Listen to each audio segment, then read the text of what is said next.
नमस्कार. जय जिजाऊ, जय शिवराय, जय शंभूराजे.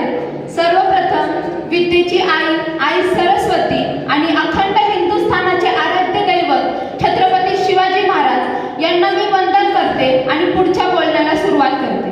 तर मी प्रणाली विजय सिन्नरकर आज राज्य वक्तृत्व स्पर्धा इथे संस्कार घडवतो माणूस या विषयावर पुढचे 5 ते 6 मिनिटे बोलणार आहे.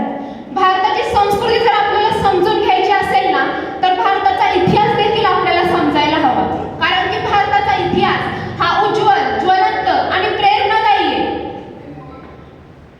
भारताच्या इतिहासातून आपल्याला खूप काही शिकायला भेटतं. भारताच्या इतिहासाबद्दल जर एकच वाक्य बोलायचं झालं ना, तर इतिहासातून इतिहास घडवण्याची प्रेरणा देणारा इतिहास हा भारताचा आहे.